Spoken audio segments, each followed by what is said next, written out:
Welcome to Better Edge, Northwestern Medicine podcast for physicians. I'm Dr. Sean Copy, one of the transplant hepatologists here at Northwestern, joined today by four of my outstanding colleagues from the Northwestern Medicine Digestive Health Institute. We have with us today Dr. Dempsey Hughes.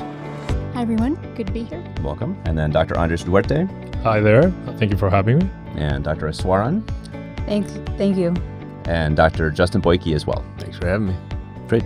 So thanks for joining us today. The purpose of the podcast today is to review some of the key abstracts and findings from the recent American Association for the Study of Liver Disease annual liver meeting held last weekend in Washington, D.C. I've asked my colleagues to cover an array of liver topics and try to identify some of the key abstracts or findings or insights for the liver meeting to share with everyone out there. There was no small feat, given there were about 5,000 abstracts presented at the liver meeting, actually. So I don't know if you all read all of them or not, but there were quite a few to go through. Yep.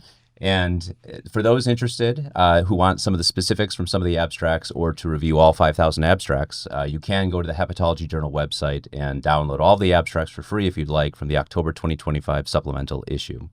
So with that all being said, let's get started with Dr. Hughes. And so I asked you to comment on some of the abstracts or findings regarding autoimmune hepatitis, primary biliary cholangitis, or primary sclerosing cholangitis. So what do you have? Yes. So a tall order, but did not disappoint in terms of content at the meeting this year. So I'd say that the area of most discussion was management of PBC and a specific focus on second-line therapies. As I'm sure a lot of people in our listeners know, about 40% of PBC patients demonstrate incomplete biochemical response to ursodiol therapy after 1 year of treatment, and then typically require an additional medical agent to bring the disease under control. This has been a really dynamic space this year because we saw 2 new FDA-approved medications for second-line treatment of PBC, seladelpar and elfibranor, which are both peroxisome proliferator activator receptor agonists, otherwise known as PPARs or PFARs, whichever you like to say, that inhibit bile acid synthesis. But we also saw the withdrawal of obeticholic acid from the market due to concern for risk of associated liver injury outweighing clinical benefits. And sometimes when there's this dynamic movement of therapies, I think it can be tricky for clinicians to keep up with the latest or really know what's the best agent to use. So I wanted to draw some attention to abstract 4,440, treatment outcomes and underutilization of second-line therapies for primary biliary cholangitis in Latin America, a call to bridge the gap. So the study aims to evaluate treatment outcomes and practice patterns of PBC patients from Latin America. This was a retrospective multi-center cohort study consisting of adult patients with PBC, and I just want to point out that any patients with overlapping primary liver disease like autoimmune hepatitis were excluded. The authors ultimately had nearly 1,000 PBC patients. 92% of the cohort was female. Mean age at diagnosis was 53, and all were on ursodiol therapy. They were followed for about 6 years. 22% of the cohort had cirrhosis at the time of diagnosis, and approximately 60% of the cohort actually achieved good treatment response based on either normalized alk phos level or POISE or Toronto criteria. But for the 40% who didn't demonstrate response, only about a third of those patients were actually started on second-line therapy. And when we look at the endpoints for these patients, 5% of the total cohort underwent transplant, 8% of the cohort died, and 1 year and 5 year transplant-free survival were 84% and 52% respectively. The goal of medical therapy in PBC is to slow disease progression and promote transplant-free survival. And if we're quoting rates of 52% at 5 years, then it certainly stands to reason that there's a lot of room for improvement here and that there's a lot of value in starting a second agent. So to defer starting something seems like a really missed opportunity. Also, what was interesting is that in Latin America and certainly in Europe, access to fibrates like bezafibrate with really good data on PBC treatment response is a lot easier to obtain here in the U.S. Than here in the U.S. And it's a little bit unclear what exactly accounts for the discrepancies and why physicians or providers weren't turning to medical therapies, but certainly would suggest that there's room for better clinician awareness, patient and provider education on the therapies that are out there. I'm going to build on that theme, if you don't mind, and move on to the next abstract. Absolutely. So this is abstract 4478, Comparative Effectiveness of Peroxisome Proliferator Activator Receptor Agonists as Second-Line Therapies for Primary Biliary Cholangitis, a Systematic Review and Network Meta-Analysis. You can just say PPARs from now. If Thank you, I will. So in the event that limited provider awareness is contributing to suboptimal second-line therapy utilization, that is something that today, via this podcast, we're going to seize the opportunity and address right now with our audience. So sometimes we don't know what agent to start as second-line therapy, especially when some of these therapies are new. What I love about this study is that this was, again, a systematic review, network meta-analysis of 8 randomized control trials evaluating combination therapy of ursodiol and PFARs. The primary outcome was evidence of treatment response after 1 year of treatment per POISE criteria, and then also looking at changes in additional changes in alkaline phosphatase levels, and as well as bilirubin, and adverse events leading to treatment discontinuation. There were over 700 PBC patients in the study. All agents outperformed placebo in achieving biochemical response and alk phos normalization. Bezafibrate, out of the 4 possible PFARs, actually ranked highest for reduction in alk phos, but seladelpar actually ranked highest for alk phos normalization. And there were no significant differences otherwise found in alk phos reduction. Total bilirubin changes really weren't clinically significant or statistically significant.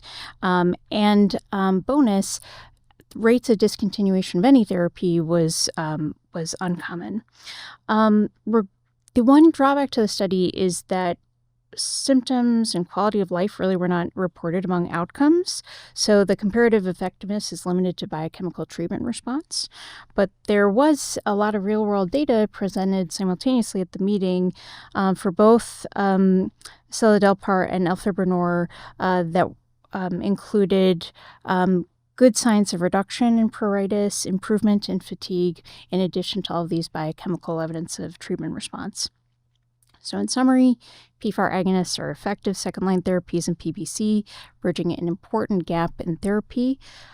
And if you're wondering what's the best choice for your patient, they're pretty equivocal, so just choose the one that's affordable and accessible, and don't delay in starting treatment. I'm going to move really quickly just over to PSC, and this is more of a heads up that there are currently about 9 clinical trials investigating different agents for treatment of PSC. Obviously, right now, there's no approved disease-modifying therapy for this condition, but just wanted to give an update on the Elmwood clinical trial, which actually features elafibranor, another PFAR. They previously presented phase 2 data that demonstrated improved markers of cholestasis, also good tolerance in adult patients with PSC.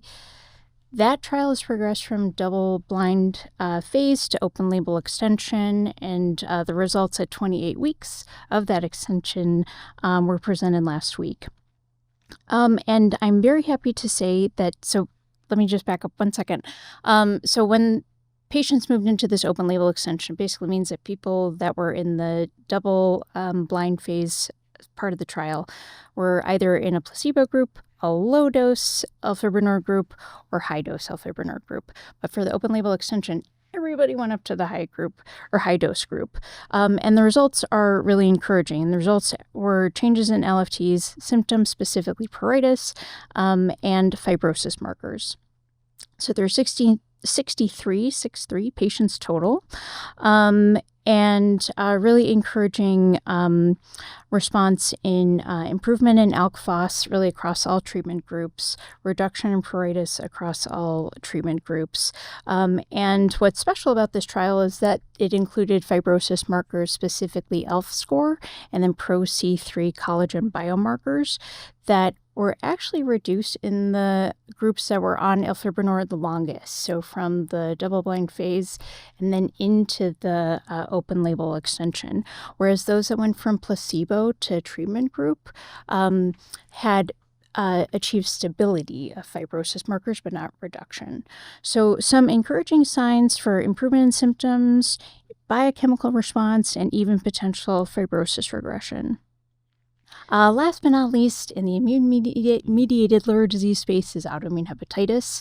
This didn't get a whole lot of play at the meeting, but while we've been talking about new therapies, I wanted to shine some light on some older therapies well known to those of us in the GI world. So this is abstract 4493, 6-mercaptopurine and mycophenolate mofetil in patients with autoimmune hepatitis and azathioprine intolerance, a comparative multi-center retrospective study.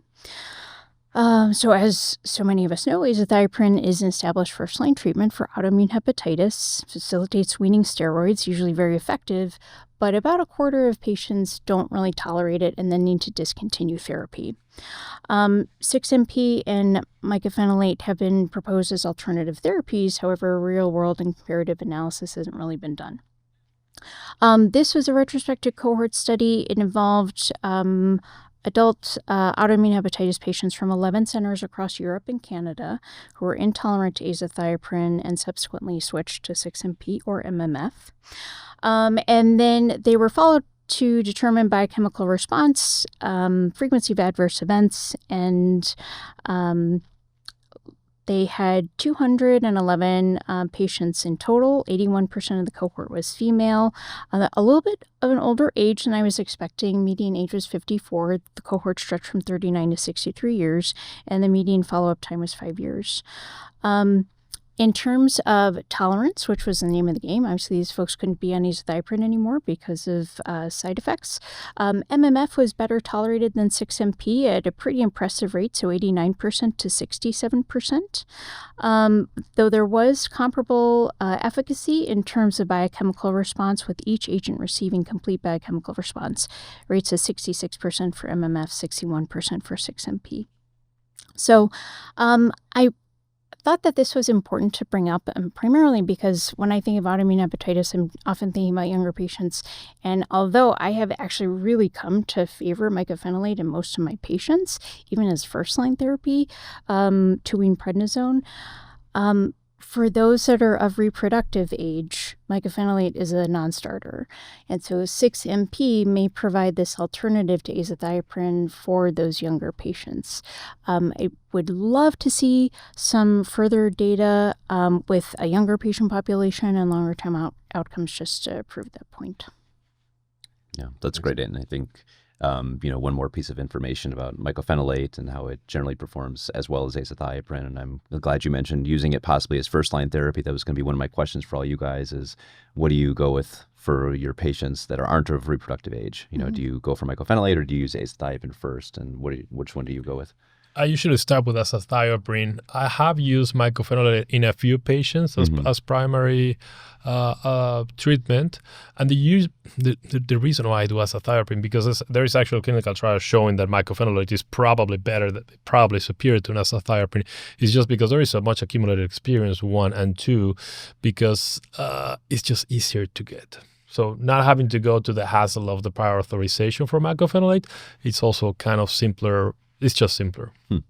Yeah, I almost feel the opposite sometimes about the azathioprine. I feel like I'm tweaking the azathioprine more just because of the metabolites and like what everybody seems to process differently. So I find the mycophenolate's a little bit simpler. So I usually kind of will go to that one first. But plenty of patients do great on azathioprine too. What's your go-to first agent out of curiosity? I used to do azathioprine a lot, but I would mimic the intolerance rates are pretty typical of that. So I've actually shifted a lot more in starting mycophenolate to begin with out of the gate. So again, childbearing age, we have to be very cautious, of course, make sure that, either patients have adequate birth control or they're having no intentions of getting pregnant. Right. But for folks who are not of childbearing age, I definitely reach to mycophenolate first more often than not.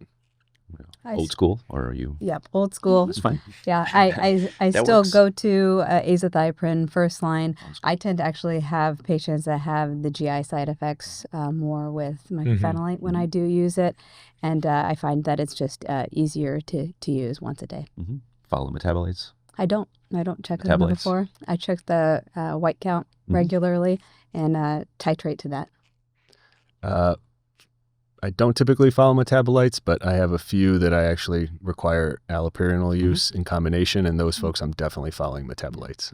Metabolites? Same here. Only for I think I only have 2 patients on allopurinol, except for those 2, I do not. Dempsey? I don't. I would say that for 6MP, if you're considering therapy, it might be nice for younger patients when you're worried about adherence. And so just therapeutic drug monitoring can sometimes be an advantage just to make sure that they're taking the meds they're prescribed.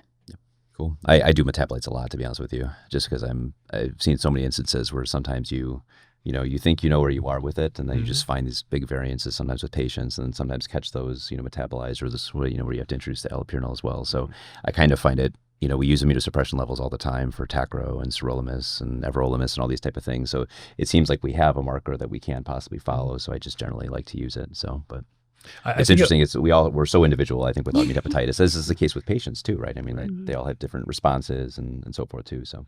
You mentioned something very important, which is in the patients, for example, that are decompensated or have a more higher risk for not responding or higher risk for toxicity. I think it makes perfect sense. And I mean, it's in the literature, right? It's even recommended now for the guidelines, even though the trial that justified it is small. Great. That was fantastic. So now I'm going to turn to Dr. Boyke, sort of our resident expert of portal hypertension, and highlight some of the abstracts and insights from the meeting as well in portal hypertension. Excellent. Yeah. So as you mentioned, I was tasked with portal hypertension and cirrhosis, also transplant. But small topic. It was a small topic, but I do want to highlight something relevant, at least in the transplant world. And this was not necessarily an abstract, but a presentation of actually an upcoming to be published guideline, essentially a combined consensus from AASLD as well as AST, or American Society of Transplantation, and it's specifically a practice guideline on adult liver transplantation, which was due to be updated. It's well over 10 years old at this point. But one of the kind of key take-home points that I really want to emphasize for our audience is that the group really recommended considering referral for liver transplantation at the onset of first decompensating event, so ascites, bleeding varices, hepatic encephalopathy, irregardless of the MELD score.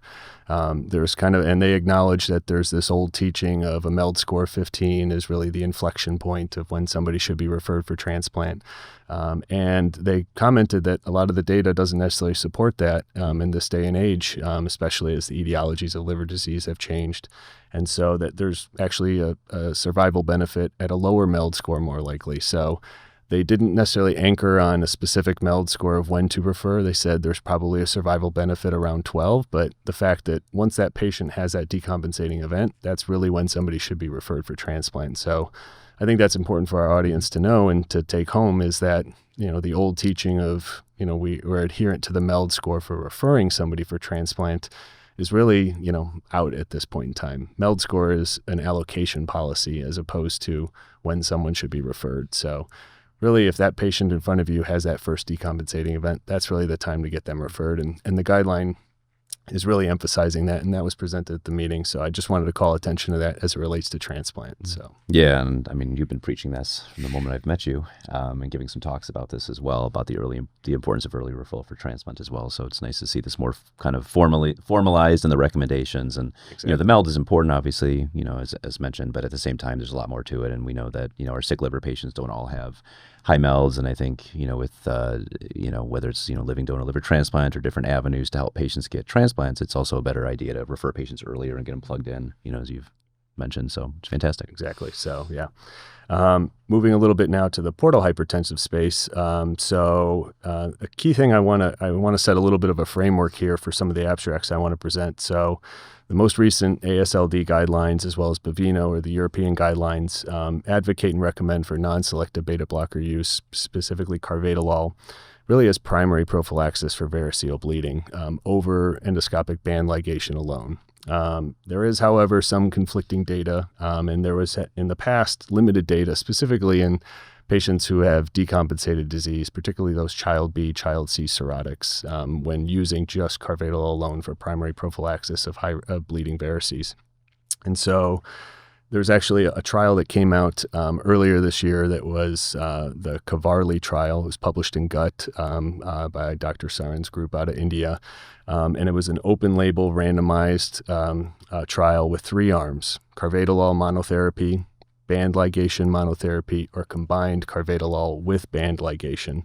There was actually 330 subjects that were randomized. They were followed for a year. And a patient population kind of similar to what we see here in the U.S. Over half of them were patients with MASH, about 30% with alcohol, and the remaining with viral hepatitis. The average child score was about 8.9 or 9 points, and the average MELD score was about 15. And so the key highlights really from this trial earlier this year showed that combination of band ligation along with carvedilol actually significantly reduced the incidence of the first variceal bleed compared to either band ligation alone or carvedilol alone. And the response was pretty profound, 62% difference and then 69% difference compared to carvedilol alone and band ligation alone. What was notable is that all-cause mortality was lower in the combination group as well, compared to each the monotherapy groups alone as well too, and both of those were statistically significant. So the kind of key take-home point too is that, this really kind of shifted a little bit some of the recent guidelines of that we should probably be considering carvedilol along with band ligation in those patients potentially who are more decompensated, particularly those child B and child C cirrhotic patients. And so the kind of take-home point from some of the abstracts that came out were really supportive evidence of this. So the first one I want to highlight is abstract number 2331. So this was combination of carvedilol and endoscopic variceal ligation is superior to carvedilol alone for primary prophylaxis of variceal bleeding in high-risk cirrhotics, a randomized controlled trial.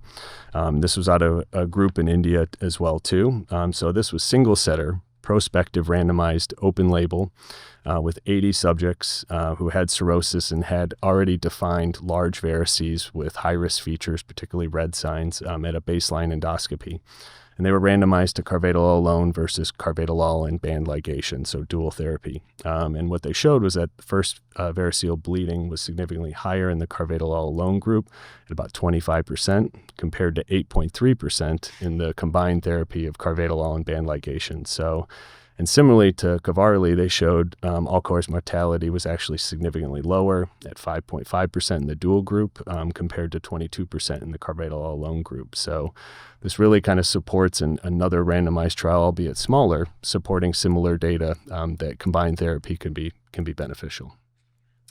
The next abstract I want to highlight is number 2323.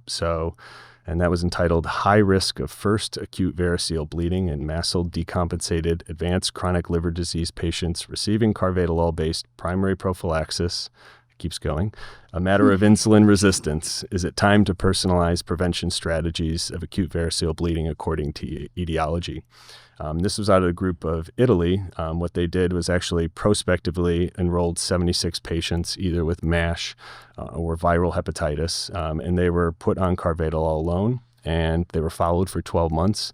There were, of course, a subset of patients, about roughly 16, who weren't able to tolerate carvedilol, similar to like we see in practice, who were then transitioned to an endoscopic management strategy. And what they showed was that of the patients, particularly who had MASH, who weren't tolerating carvedilol, actually had significantly higher rates of variceal bleeding compared to the viral hepatitis group. And some of the interesting factors there was that BMI, type 2 diabetes, as well as insulin resistance were, when adjusted for other factors, were actually significant predictors of risk of variceal bleeding. Now, we didn't have a lot of other data in this abstract necessarily, but what they postulated was that patients with MASH and underlying insulin resistance may have some, if you will, resistance to carvedilol, unfortunately. And so these are potentially those higher risk patients that actually would benefit from a combined band ligation approach as well, too. So I thought interesting studies to really tie together a really dynamic framework of how we approach patients, particularly with preventing variceal bleeding, especially as we've moved from a large viral hepatitis population over the last 10 years to now predominantly MASH as well as alcohol. So, for me personally, I think many in the room know I'm a big carvedilol supporter and trying to limit unnecessary endoscopy. But I do think, out of the course of this last year, as well as some of these abstracts have really pushed me to kind of change my practice. And those more decompensated patients, child C, child B, really should be considering a combined approach of carvedilol and band ligation of high-risk varices. So back to more scopes, basically, which is fine. And then for your NASH or your MASH, so said the word NASH, I meant MASH. For those types of patients, would you then propose that you should be doing endoscopic treatment for those patients as well, or? Yeah, it's a good question. There is some data out there suggesting that MASH patients probably have some degree of pre-sinusoidal portal hypertension, which is underrepresented in classic ways of measuring portal pressure by HVPG measurements and so forth. And so I do think that MASH patients unfortunately have higher rates of portal hypertension and potentially higher bleeding risk. So I personally, and we'll see if the guidelines shift to support this, but those MASH patients who are potentially even mildly decompensated, I would at this point favor low threshold for doing the endoscopy. Yep. Okay. Quick question. Yeah. Was there any in abstracts, the data is so limited, but did they mention anything about timing of endoscopy versus starting beta blocker? So it didn't have any details as far as timing. One study, the first study I presented, actually had baseline endoscopy, so they knew the patients already had high-risk varices going into it. And then the second group, it wasn't clear exactly when the endoscopy was done after a period of beta or carvedilol intolerance. So, but I think if you see a fresh patient coming in, that it's reasonable to start the carvedilol and get that baseline endoscopy scheduled, particularly if they're decompensated plus or minus with MASH too. So I have a comment. I think this has been asked on multiple different forums where if you're scoping for primary prophylaxis or somebody has never bled and you're scoping for whichever reason, whenever you see large varices, and with or without, or small varices with high risk signs, I think most of us will band, right? And is that okay? Mm-hmm. Will all of you? Okay.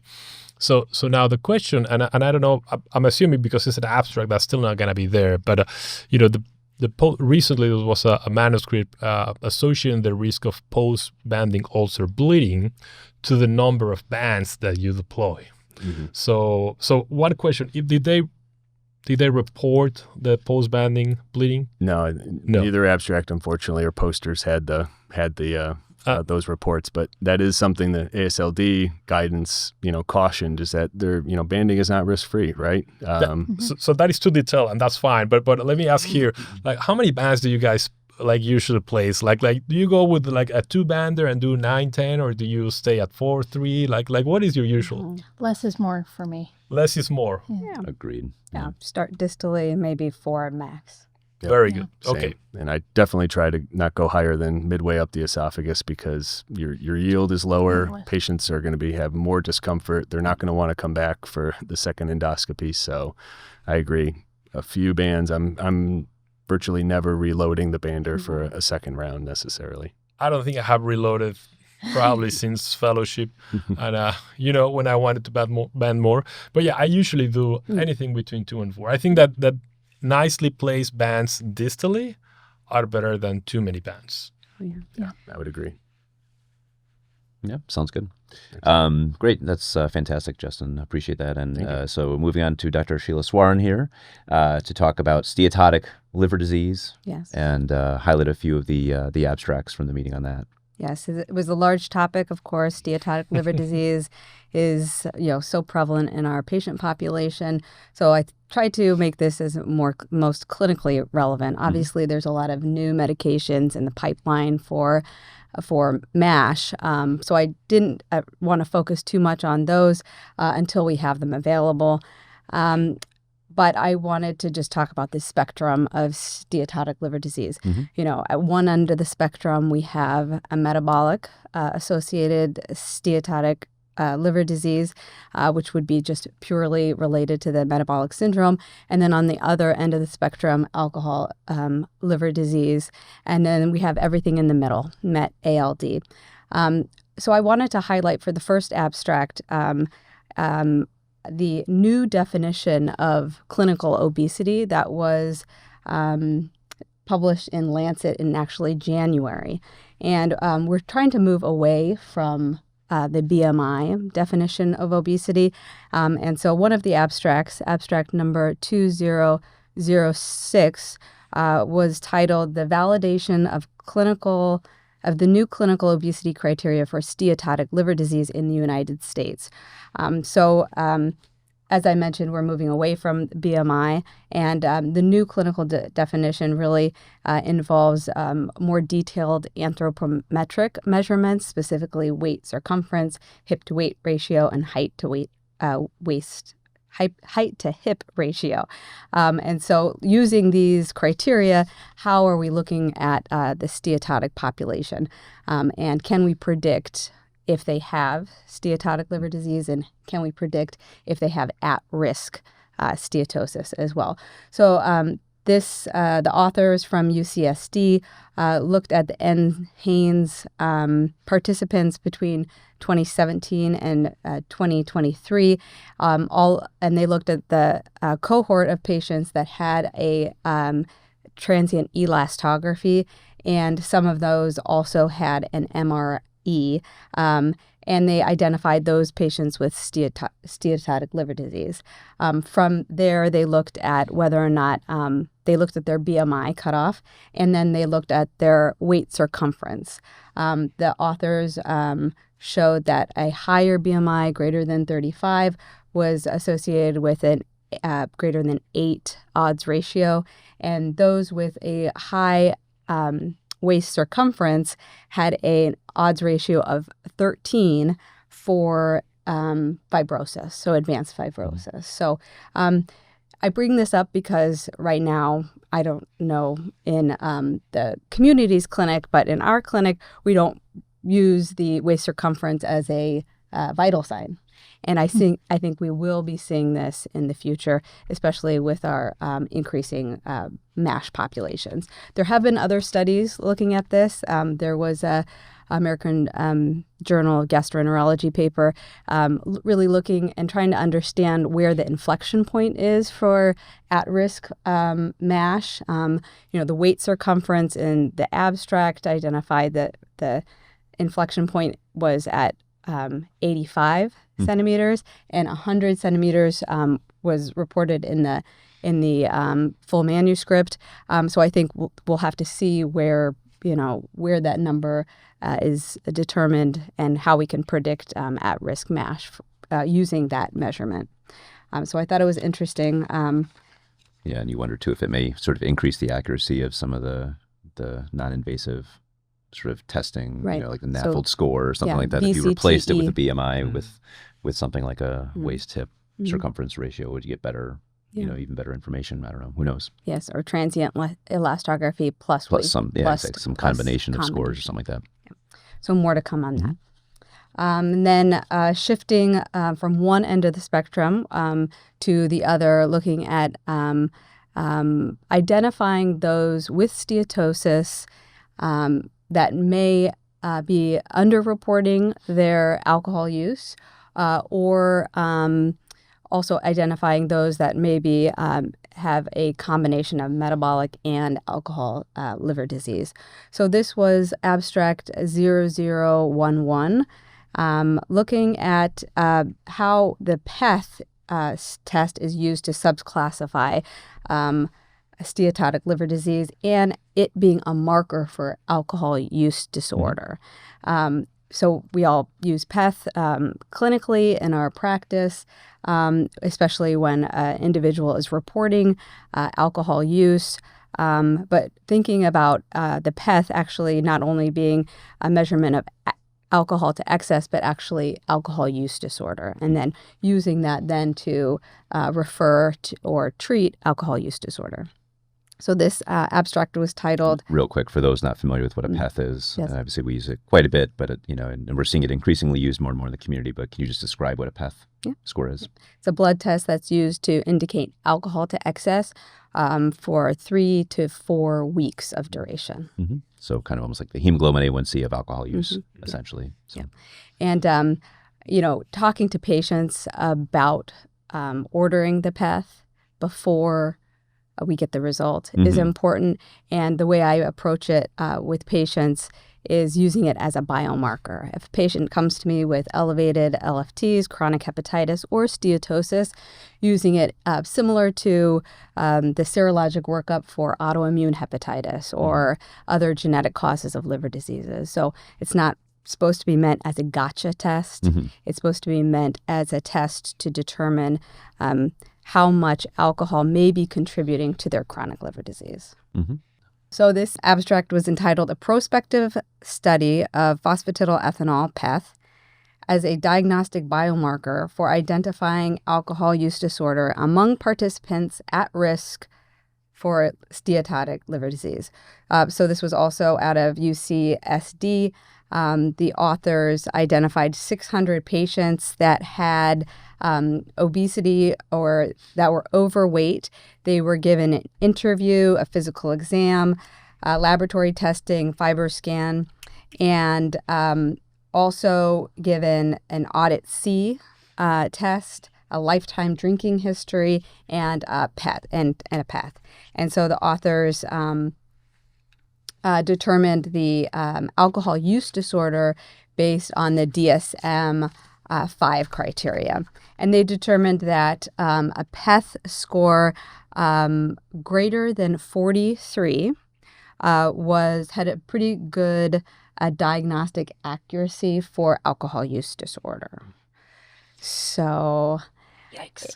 that doesn't mean that a PEth test of 42, is not associated with alcohol use disorder, but it's just another tool that we have. Yeah. And it's also a pretty narrow population of those with alcohol use disorder, because the people coming with liver disease, into a liver clinic. It might be nice to see what that number looks Greater like population. in an addiction program or something like that. And people who don't have haven't had alcohol liver disease yet too, but an important tool, obviously, for assessing how our patients are doing with drinking. Yeah. But I have to say, we do the PEth in donors, and not infrequently, we have donors who claim to drink like really isolated socially, never more than 1 or 2 drinks. Their PEths are around that. Yeah.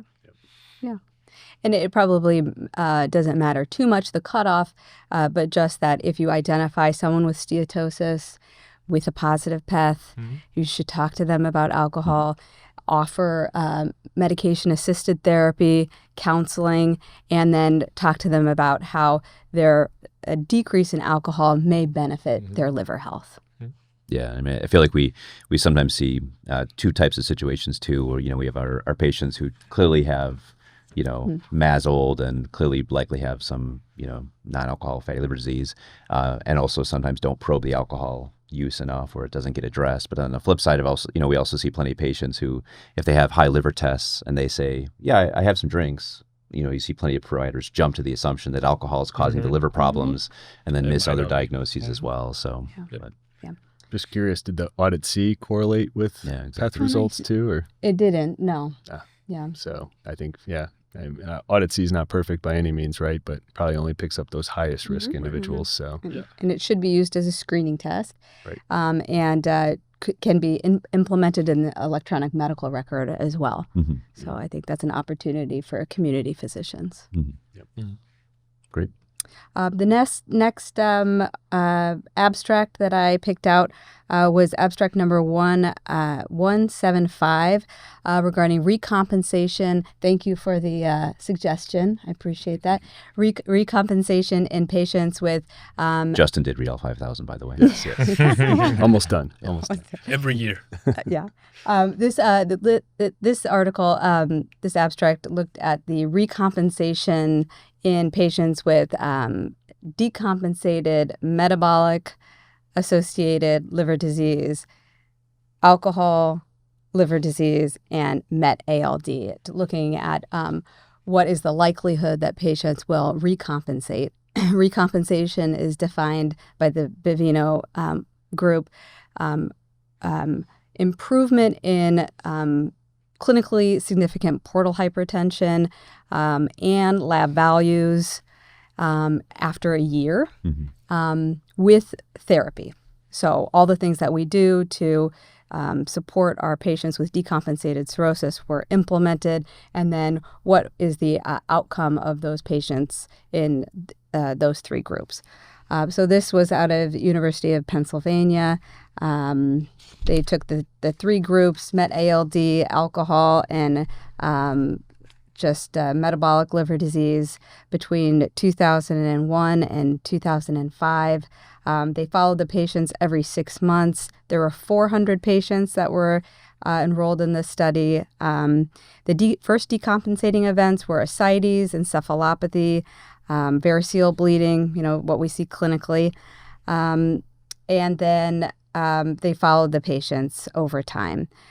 In the MASLD group, there was a 28% recompensation compared to the MET ALD group, which was 44% recompensation, and alcohol group was also 40%. So the MET ALD and the alcohol group recompensated more than the just metabolic group. Therapies included diet, lifestyle changes, carvedilol, your friend, diuretics, lactulose, rifaximin, and then diabetes management. An abstinence, I presume. And abstinence, absolutely. In that group, 20 all patients quit drinking. 28 patients relapsed, and the majority of them reported relapse, but there was a small portion that were identified just on PEth. Mm-hmm. So that's another reason, another plug for PEth, is that we can identify those patients that relapse and don't report and then support them through that. So this is, what we see in our clinical practice. When we have a patient that's decompensated in the hospital for the first time or second time or third time, we tell them, there are three ways that this is going to go. One is that you're going to continue to get worse. The other is that you're going to stop drinking or treat your metabolic disorder and you'll be stable. And then the third group, you'll decompensate. And now we sort of have a better idea of what percent those would be, knowing that those with purely metabolic associated liver disease may decompensate, have a lower rate of recompensation. So I think that's important to have that conversation, to know for our audience to know how to counsel the patients on their trajectory. Mm-hmm. The duration of recompensation on average was 14 months, which is also sort of what we see clinically too. In about a year, you might stabilize. Mm-hmm. Mm-hmm. And then those were my main articles, and then just some honorable mentions, just some updates on the two therapies that are FDA approved for MASH, resmetirom and semaglutide. There was always the unanswered question of whether or not for the semaglutide study, whether or not the improvement in fibrosis or steatosis, if that was dependent on diabetes improvement or hemoglobin A1C improvement, or if it was dependent or independent of weight loss. And so there were two abstracts that could be reviewed, in time, that the effects of semaglutide were independent of those two things. So it's a common question that runs through my mind. And then for resmetirom, there was a study looking at the open label arm of Maestro for resmetirom in those patients with cirrhosis. And so we have some early data that there is improvement and no improvement in fibrosis, and also no new safety signals for resmetirom in cirrhosis. But the interesting point of an abstract that was presented was that there was a gap in resmetirom during COVID. So patients enrolled in the study had a gap, didn't get resmetirom for 3 months, and the benefits were attenuated. So almost immediately, the benefits of resmetirom were decreased. So I think that begs the question about our stop rules for resmetirom and semaglutide, that that these seem to be long-term medications. Yeah. And then, so things went backwards a little bit when they were off the medications, but then they showed things got better again when they went back on the medication as well, which is also sort of a nice proof of concept for the benefit of the medication. Yeah. I think it's important to highlight the potential liver-dependent effects of semaglutide, for example, independent of weight loss, right? So, because that's a question we always get asked is it going to be helpful even if I'm not losing weight on it, right? So, and there seems to be some signal there. So a good reason to continue and maintain the medication thereafter. That's right. Yeah, great. Awesome. And then finally, Dr. Duarte to present or highlight some abstracts and some thoughts on cancer in the liver and also viral hepatitis. So what do you got? Yes. So the first thing that I'm going to say, if you have the opportunity of watching through the learning platform of AASLD, you got to watch Laura Kulig's Hi Zimmerman's talk. That was really beautiful, just educating on how to utilize ICI, the checkpoint inhibitors. So I wanted just to make that announcement. And then, so the first one that I have here is number 257, living donor liver transplantation remains underutilized for cholangiocarcinoma despite comparable survival.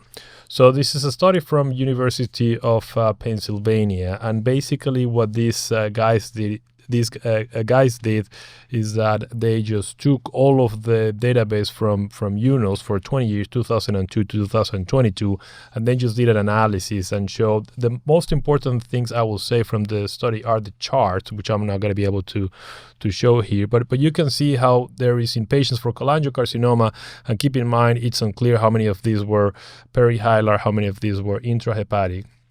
Most likely, most of them are going to be perihilar, and maybe in the last few years we'll have a few intrahepatic. I mean, even before approval, people have been doing some intrahepatic, especially with living donor liver transplantation.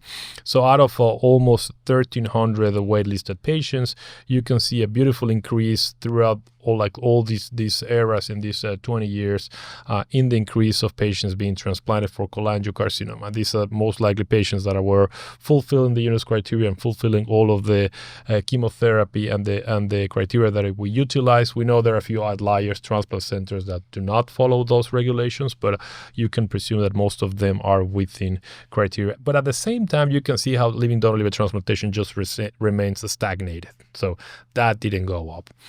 Very importantly, there are a couple of Kaplan-Meier's on survival, disease-free survival, and overall survival, just showing how there is no difference whatsoever. So whether you do living donor liver transplantation, whether you do deceased donor liver transplantation, your patients are going to live the same. Important to say is that the patients who got transplanted by deceased donors were patients who usually were sicker, which makes sense because these patients were getting their grafts, probably many of them not because of exception points, but because of being sick.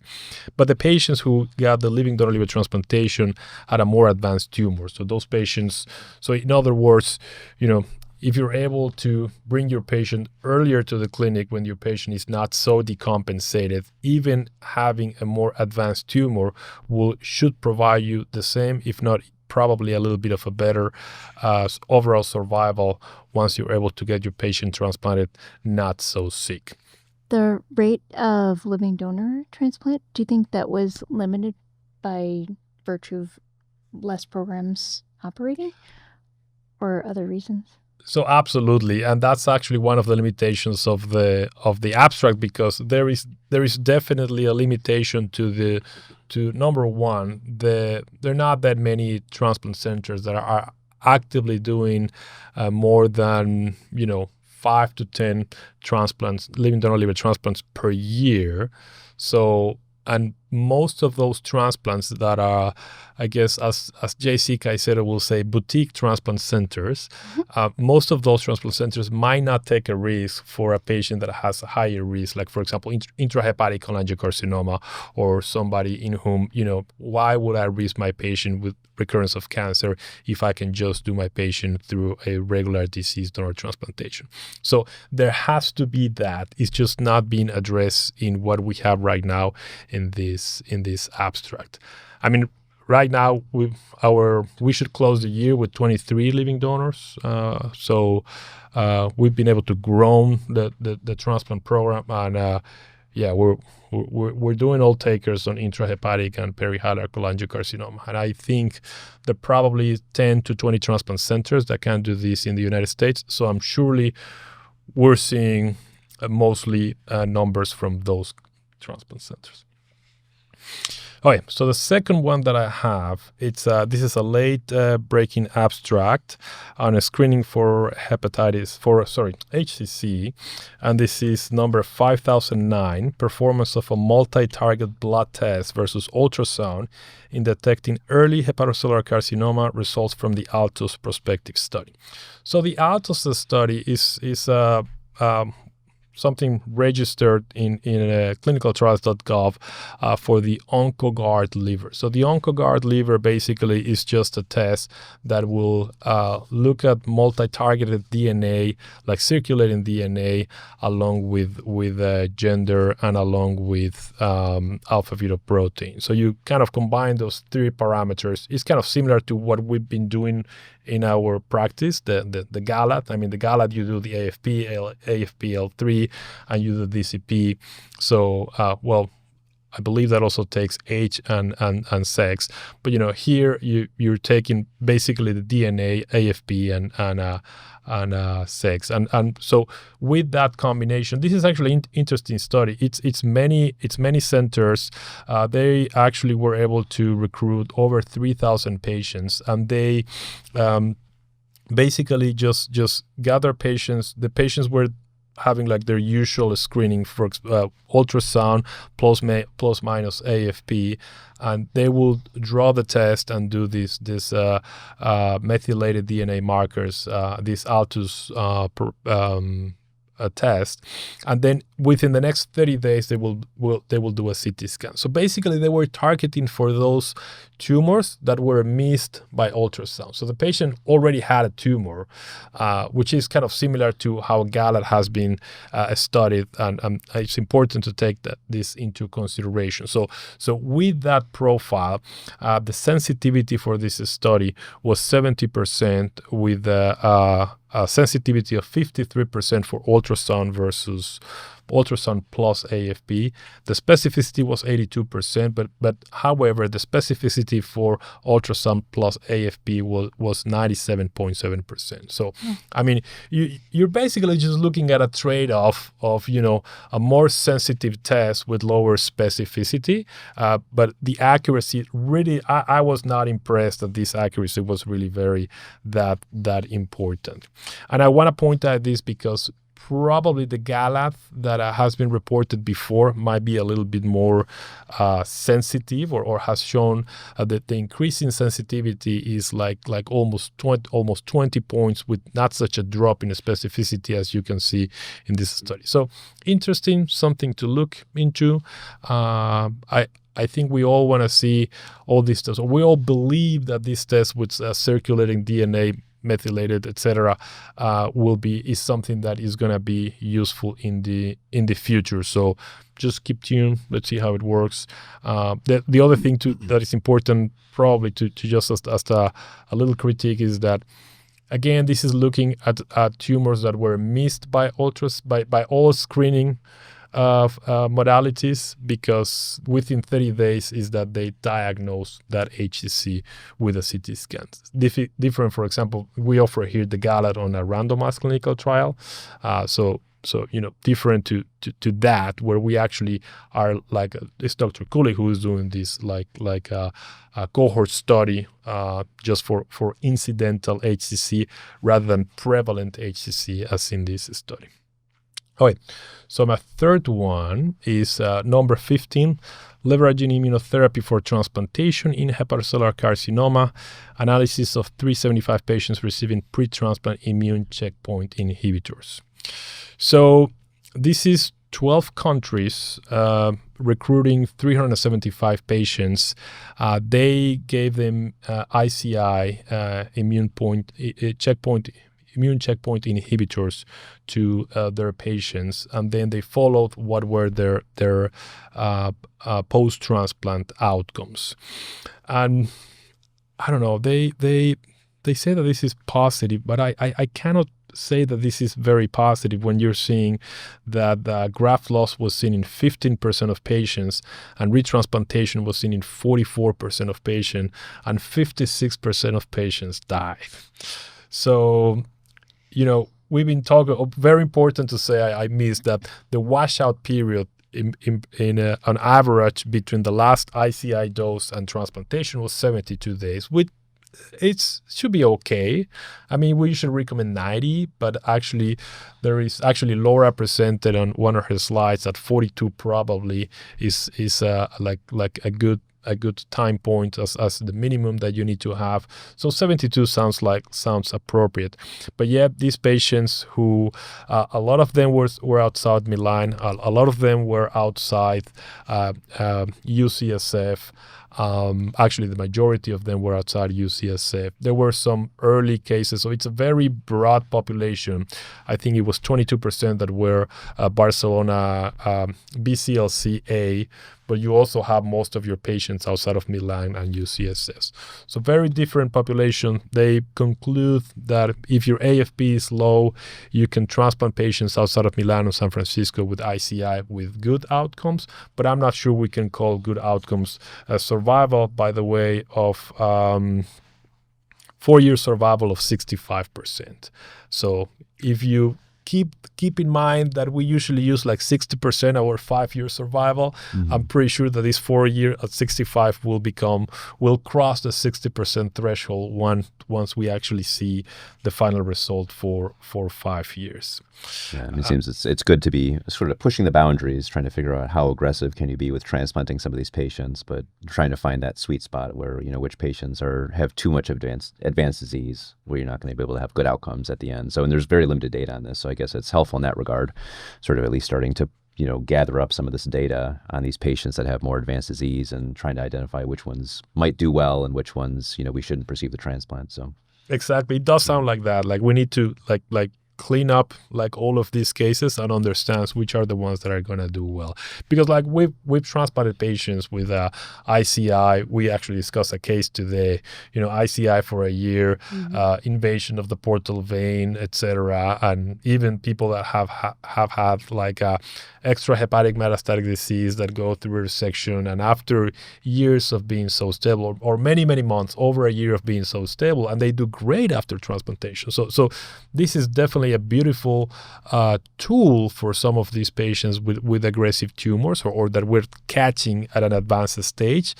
But I didn't feel so encouraged about these results. But just, again, keep tuned, because I think that once we learn how to properly use these tools, even like when are we going to stop it before transplantation, this is going to be very powerful to improve the survival of these patients in general. The last one, number 9, brelovitug monotherapy achieved 100% virologic response in patients with chronic hepatitis D on treatment week 48 phase 2 study results. So this is similar to what we have like the bulevirtide, the Hepcludex.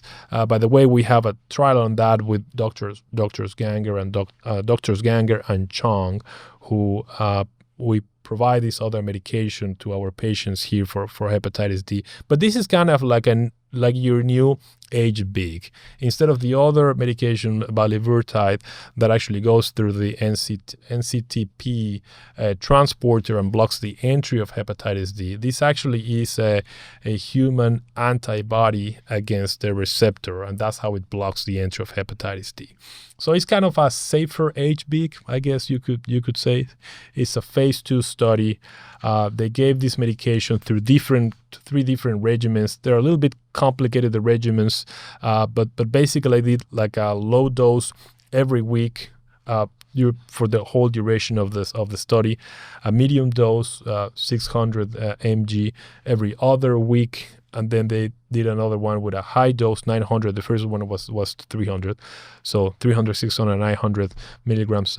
This is also subcutaneous injections every 4 weeks. And so basically what they found in these 20 participants that they included was that there was a virological response in all of the patients, 100%. But when you actually look in a little bit more detail in like how many patients were able to have undetectable viral load, because virological response means that you had a drop of at least a couple of logs with normalization of your ALT. And yeah, that's beautiful, but are you actually going to be able to eliminate the virus by having a sustained virological response? And when you actually look into that, it's actually the lower dose that achieved a 50% undetectable viral load that is undetectable, like under the target, in contrast to 30% and 45% for the medium and the high doses, which again are a little bit more spread apart. So safe medication, no serious grade 3-4 adverse events. People didn't have to discontinue the medications because of adverse events. So I think this is something that is going to be coming down the road.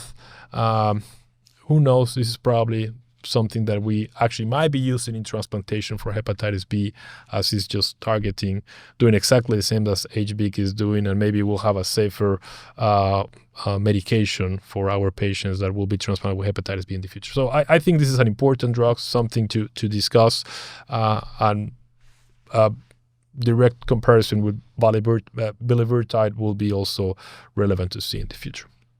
Yeah, sounds good. It was a year-long trial too, right? This is 48 weeks. And it's sort of like you said, you see this decline, but then it's sort of like, what's the end point? Is this sort of, indefinitely? And, as we all know, hepatitis B is so hard to get rid of. And this is sort of soaking up the surface antigen, essentially, and preventing the new viral particles from using the surface antigen, and then also, alleviating some of the tolerance that the surface antigen also leads to the immune system in terms of allowing the hepatitis B to exist as well. And then also serving up the surface antigen to the host immune system, hoping to elicit more of a response as well. All that being said, like you said, it's just, nevertheless, at the end of a year, there's still plenty around. And sort of, you just keep doing this indefinitely. But all that being said, for something that we really don't have, any great treatment for, these are all baby steps, obviously, but all in a very good direction. So, yep, it's great. Excellent. Okay. Well, that wraps up our podcast for review of AASLD 2025. And definitely want to thank all of my colleagues. I really appreciate you guys taking the time to identify some abstracts and some other things happening at the meeting and being here today to present these things. And hopefully have been able to present some updates on some of the great things happening within hepatology. To refer a patient or to get more information about Northwestern, visit our website at breakthroughsforphysicians.nm.org to connect with one of our providers. This concludes our episode of Better Edge. I'm Dr. Sean Coffey, and thank you for joining us today.